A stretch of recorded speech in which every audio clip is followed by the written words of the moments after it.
Pada video saya sebelumnya, saya pernah menyampaikan kepada teman-teman bahwa rumah subsidi adalah salah satu program unggulan dari pemerintah kita yang diperuntukkan hanya bagi masyarakat kalangan menengah ke bawah atau masyarakat yang berpenghasilan rendah. Sehingga mungkin ada teman-teman yang berkesimpulan bahwa berarti saya berhak untuk mendapatkan rumah subsidi karena saya salah satu masyarakat kalangan menengah ke bawah atau salah satu masyarakat yang berpenghasilan rendah. Maka jawabannya adalah iya. Semua masyarakat yang berpenghasilan rendah, semua masyarakat kalangan menengah ke bawah berhak untuk atau punya peluang yang sama untuk mendapatkan rumah subsidi. Namun pertanyaan selanjutnya adalah apakah semua yang telah mengajukan permohonan rumah subsidi atau apakah semua yang akan mengajukan permohonan rumah subsidi dapat disetujui? Maka jawabannya adalah tidak. Tidak semua yang telah mengajukan atau tidak semua yang akan mengajukan permohonan rumah subsidi dapat disetujui permohonannya. Kenapa? Tentunya ada banyak hal yang bisa saja jadi penghambat atau penghalang permohonan teman-teman tidak bisa disetujui oleh bank. Namun di sini saya hanya akan membagikan 3 hal yang bisa jadi penghambat atau bisa menjadi permohonan teman-teman tidak disetujui oleh bank.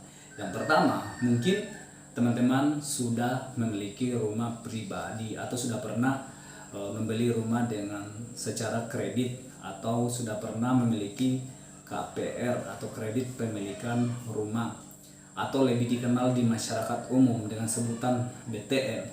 Padahal bukan BTN sebenarnya. BTN itu adalah salah satu bank yang menyalurkan kredit rumah. Tapi entah kenapa di masyarakat lebih kenal atau lebih suka dengan sebutan BTN bukan perumahan. Jadi itu yang pertama. Kalau sudah punya sudah pernah kredit rumah, sudah memiliki rumah pribadi, itu tidak bisa lagi mengajukan permohonan rumah subsidi. Itu yang pertama. Yang kedua adalah mungkin teman-teman memiliki histori pembayaran yang kurang lancar. Yang dimaksud dengan histori pembayaran yang kurang lancar adalah jika teman-teman pernah membeli sesuatu dalam bentuk kredit, apakah itu di bank atau di pembiayaan atau lembaga keuangan lainnya dalam bentuk kredit, dan teman-teman pernah menunggak atau terlambat membayar, apakah itu 2 bulan, 3 bulan, sampai dengan 5 bulan, maka besar kemungkinan permohonan teman-teman tidak akan disetujui oleh bank. Kenapa? Karena memang itu ketentuan dari OJK, Otoritas Jasa Keuangan, yang harus dipatuhi oleh perbankan. Itu alasan yang pertama. Alasan yang kedua adalah terkait penilaian karakter. Jadi logikanya seperti ini. Jika teman-teman pernah meminjamkan uang atau apapun kepada sahabatnya teman-teman atau kerabatnya teman-teman, tentunya teman-teman akan pernah berpikir apakah dia akan mengembalikan tepat waktu jika saya pinjamkan. Nah, logikanya seperti itu. Bank juga melakukan analisa karakter, apalagi pinjamannya bukan puluhan tapi ini ratusan sampai miliaran juta, ratusan juta untuk rumah subsidi. Nah, itu yang kedua. Jadi teman-teman jika saat ini lagi sedang menyicil atau mengangsur, ada angsuran tiap bulan, ada kewajiban tiap bulan, seharusnya teman-teman perhatikan angsurannya, jatuh tanggal jatuh temponya. Jangan sampai hal-hal sepele yang mungkin teman-teman anggap angsuran kecil mungkin tidak terlalu beresiko, tapi jangan salah, bagi bank angsuran besar dan kecil semuanya sama. Kalau sudah pernah terlambat membayar, ya itu bisa jadi penghambat buat teman-teman untuk permohonan teman-teman dapat disetujui. Itu yang kedua. Yang ketiga adalah, ini hal yang sepele sebenarnya, tapi ini juga banyak terjadi, yaitu pengeluaran lebih besar daripada penghasilan. Iya, jangan salah, ada banyak orang yang pengeluarannya lebih besar daripada penghasilan.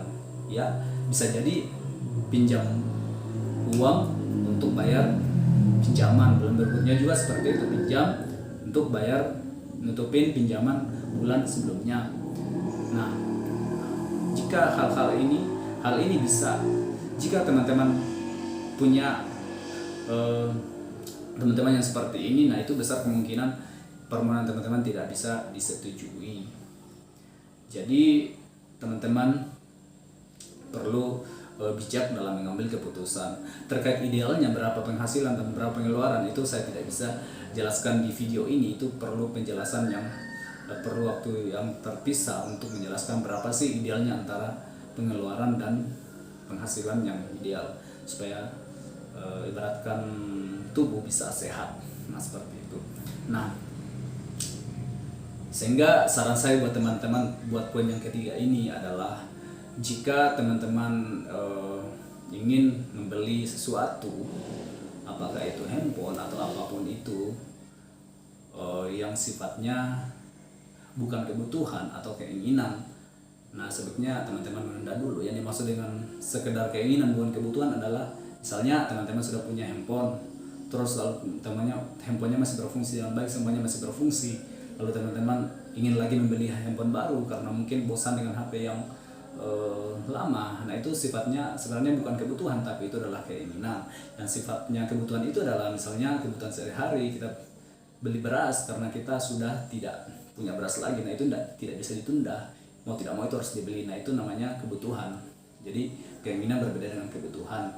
Jadi bijaklah teman-teman dalam mengambil keputusan, sehingga teman-teman bisa enjoy dalam menjalani hidup ini. Jadi poin yang ketiga ini semoga bisa menjadi masukan atau informasi tambahan buat teman-teman dari ketiga yang saya sampaikan pada kesempatan kali ini. Demikian yang saya sampaikan, semoga bisa menjadi informasi tambahan buat teman-teman. Terima kasih, tetap semangat.